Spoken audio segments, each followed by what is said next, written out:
Girls স্কুলের মেয়েরা শুনলাম যে ওর মুখে যে অনেক পাগল, তো ও কাউকেই পাত্তা দেয় না। আসলে কি ঘটনা সত্য? সত্যি মানে কাউকে তুমি পাত্তা দাও না? না। যে এই প্রেম স্বর্গ থেকে সে জীবনে অমর হয়ে রয়। 22 বছর ধরে আপনার সাথে কথা কর না, আসেন না।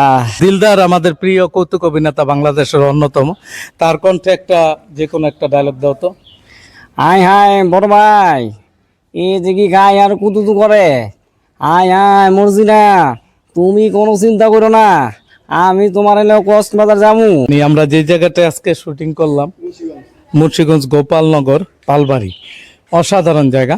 তো আমার সাথে আজকে আপনারা দেখতে পাচ্ছেন আমার সবচেয়ে প্রিয় মুন্সিগঞ্জের একজন লোক, যিনি বাংলাদেশ প্রডিউসার গিল্ডের একজন অন্যতম সদস্য, এবং আমাদের সৈয়দ বিরোহী ভাই, যিনি অলরেডি মোশাররফ করিম থেকে শুরু করে বাংলাদেশের যত বড় আর্টিস্ট আছে, অপূর্ব, নিশু ভাই, পাশাপাশি নিলয় ভাই, সবাইকে নিয়ে যিনি কাজ করেন। তো আজকে আমার সাথে উনি শুটিংয়ে এসেছেন, আমি খুব খুশি। ভালোবাসার মানুষ বিরোহী ভাই চমৎকার গান গায়, ওনার মুখে একটা হালকা গান শুনবো।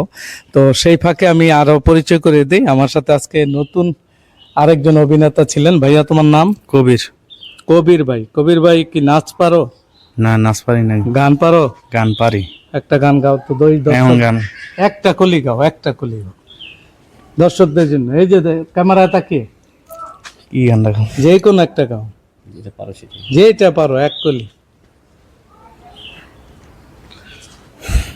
ও লজ্জা পাচ্ছে দর্শক, কিন্তু আচ্ছা তুমি তো অভিনয় করলা, কেমন লাগছে? আমার কাছে খুব ভালো লাগছে।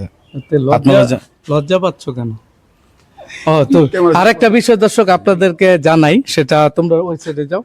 এই যে আমার নামটা কি বললা তোমার? কবির। কবির। কবির অলরেডি রামপালের ভিতরে একজন বিখ্যাত ব্যক্তি। অলরেডি গার্লস স্কুলের মেয়েরা শুনলাম যে ওর মুখে যে অনেক পাগল, তো ও কাউকেই পাত্তা দেয় না। আসলে কি ঘটনা সত্য? সত্যি মানে কাউকে তুমি পাত্তা দাও না? না। কেন পাত্তা দিই না? আমি চাই না যে আমার কাছে কেউ আসুক। যা ভালো মনে হয়, যদি একজন সঙ্গী যদি হয়, তাহলে আমার কাছে আসতে পারে। আসতে পারে। আচ্ছা তুমি কি শুনলাম বিয়ে করার জন্য মেয়ে দেখছো? হ্যাঁ, দেখছি। জোরে বলো। দেখছি। তো কেমন মেয়ে তোমার লাগবে? খুব সুন্দরী হতে হবে, স্মার্ট হতে হবে? নর্মাল, ভদ্র, আমার বাপ মা বা আমাকে, আমার ফ্যামিলিকে দেখে যে রাখতে পারে, এই জন্য। আচ্ছা তোমার বর্তমান ওজন কত একটু বলবা? 80 কেজি। 80 কেজি। তুমি কি এই 100 কেজি মিলানোর পরিকল্পনা আছে? না, আরো কম আছে। কমাতে হবে, কারণ বর্তমানে মেয়েরা তো খুব স্লিম, তাই না? জি। তো তোমার উপর তুমি যদি ওদের উপর ভুলে বসে পড়ো, হাড়টার ভেঙে যাবে না? অবশ্যই। তাহলে এই জন্য আমি কমাইতে চেষ্টা করতেছি। হ্যাঁ, তো যারা রামপালের মেয়ে আছেন মুন্সিগঞ্জের, এদিকে তাকাও, ওর দিকে একটু নজর রাখবেন, কারণ ও 80 কেজি কমিয়ে ফেলছে। আপনারা ভয় পাবেন না, যাতে আপনাদের হাড়গোড় ভাঙবে না, সেই ব্যবস্থাও করছে। কি বললো রাজীব? আমার সাথে আছে দর্শক আমার প্রিয় বন্ধু আমির।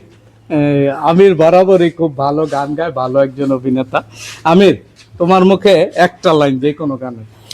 যে এই প্রেম স্বর্গ থেকে সে জীবনে অমর হয়ে রয়, সে প্রেম আমাকে দিও, জেনে নিও। তুমি আমার প্রাণের চেয়ে প্রিয়, তুমি আমার প্রাণের চেয়ে প্রিয়। চমৎকার, চমৎকার। দর্শক আমার সাথে আরেকজন কমেডিয়ান অভিনেতা আছে। উনি মান্নার কণ্ঠ নকল করতে পারে, দিলদারের কণ্ঠ নকল করতে পারে। তো তুমি মান্না ভাইয়ের কণ্ঠ নকল করতে পারো সত্যি? একটা ডায়লগ দাও তো দর্শকদের। আম্মা জান, 22 বছর ধরে আপনার সাথে কথা কর না, আসেন না। চমৎকার, চমৎকার। আর দিলদার আমাদের প্রিয় কৌতুক অভিনেতা, বাংলাদেশের অন্যতম। তার কণ্ঠে একটা যে কোনো একটা ডায়লগ দাও তো। আয় হায় বড় ভাই, এ যে কি খায় আর কুতুতু করে।